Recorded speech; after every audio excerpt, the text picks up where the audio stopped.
श्री गणेशाय नमः। वंशी विभूषितकरानवनीरदाभात् पीताम्बरादरुणबिम्बफलाधरोष्ठात् पूर्णेन्दुसुन्दरमुखादरविन्दनेत्रात् कृष्णात् परं किमपि तत्त्वमहं न जाने। कृष्णात् परं किमपि तत्त्वमहं न जाने। मैं वेंकटेश शर्मा, सहायक प्राध्यापक, गुरुकुल संस्कृत महाविद्यालय बैरगनिया सीतामढ़ी, आज की ऑनलाइन कक्षा में शास्त्री प्रतिष्ठा तृतीय खंड के विद्यार्थियों का हार्दिक स्वागत करता हूं। आज की कक्षा अनिवार्य प्रथम पत्र की है। इसके अंतर्गत आज हम लोग संस्कृत साहित्य के इतिहास से वेदांग के बारे में जानेंगे। 6 प्रकार के वेदांग हैं, जिसके अंतर्गत कल हम लोगों ने व्याकरण के विषय में पढ़ा था। व्याक्रियन्ते व्युत्पाद्यन्ते शब्दा अनेन इति व्याकरणम। व्याकरण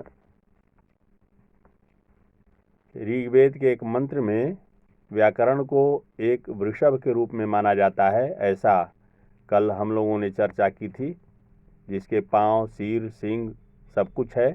चत्वारि श्रृंगा त्रयोस्य पादा द्वे शीर्षे सप्तहस्तासो अस्य त्रिधा बद्धो वृषभो रोरवीति महादेवो मर्त्याम आविवेश।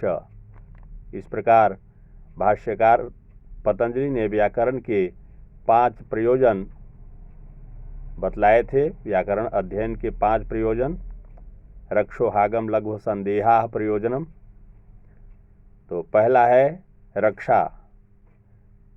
वेदों की रक्षा के लिए व्याकरण पढ़ना चाहिए। लोप, आगम तथा वर्ण विकारों को जानने वाला ही वेदों की भली भांति रक्षा कर सकता है। दूसरा है ऊह। ऊह भी व्याकरणाध्ययन का महत्वपूर्ण प्रयोजन है। वेद में सभी लिंगों तथा सभी विभक्तियों से मन्य नहीं कहे गए हैं। यज्ञमत पुरुष के द्वारा वे निश्चित ही यथोचित विपरिणमित होने चाहिए। अवैयाकरण उनका यथोचित विपरिणाम नहीं कर सकता। इसलिए व्याकरणाध्ययन अत्यंत आवश्यक है। तीसरा है आगम। ब्राह्मण को बिना कारण ही धर्म तथा 6 अंगों से युक्त वेद पढ़ना तथा जानना अनिवार्य है, जानना चाहिए। 6 अंगों में व्याकरण सबसे प्रधान है। प्रधान में किया गया यत्न फलवान होता है। चौथा है लघु। व्याकरण ही वह लघु उपाय है जिससे संस्कृत भाषा का ज्ञान सहज और शुद्ध रूप में प्राप्त होता है। व्याकरण के बिना अन्य किसी सुगम उपाय से शब्द के बारे में पर्याप्त जानकारी नहीं प्राप्त हो सकती। 5वां है असंदेह। वैदिक शब्दों में व्याकरण द्वारा ही संदेह का निवारण हो सकता है। उदाहरण के लिए वेद में जनाह और जनासह दोनों ही रूप उपलब्ध हैं। जिन्हें व्याकरण का ज्ञान नहीं होगा वे जनासह को दोषपूर्ण मान लेंगे। इस प्रकार व्याकरण ही वेदांग का वह अंग है जिसके कारण वेद अभी तक मौलिक रूप में प्राप्त होते हैं। आजकल व्याकरण के उपलब्ध ग्रंथों में पाणिनि की अष्टाध्यायी महत्वपूर्ण रचना है। इसमें 4000 अल्पाक्षर सूत्रों में सारे व्याकरण की रचना की गई है। इस ग्रंथ में कुल 8 अध्याय हैं। प्रत्येक अध्याय 4-4 पादों में तथा ये पाद सूत्रों में विभक्त हैं।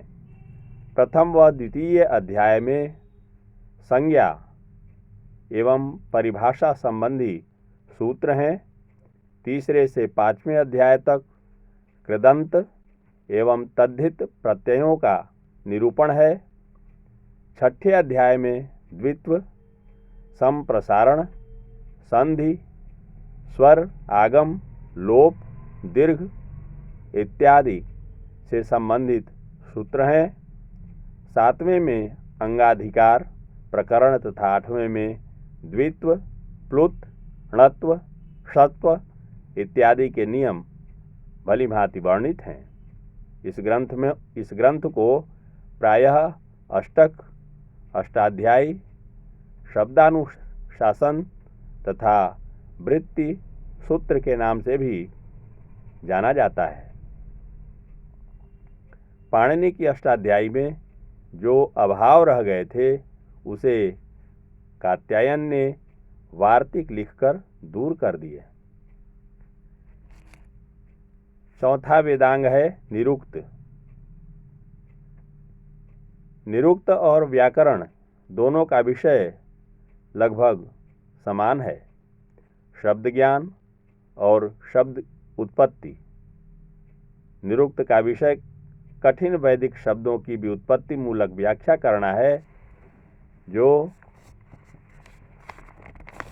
कठिन शब्द व्याकरण की पहुंच से बाहर थे उनके अर्थक ज्ञान हेतु निरुक्त की रचना हुई। निरुक्त को वेद पुरुष के श्रोतों के रूप में स्वीकार किया जाता है। निरुक्तम श्रोतमुच्यते। निरुक्त के रचयिता यास्क हैं। इन्होंने निरुक्त को व्याकरण का पूरक माना है। तदिदम विद्यास्थानम व्याकरणस्य कात्सर्ण्यम। इस प्रकार आज की कक्षा समाप्त होती है। वेदांग के शेष अंगों के बारे में हम लोग कल की कक्षा में पुनः अध्ययन करेंगे, पढ़ेंगे। धन्यवाद।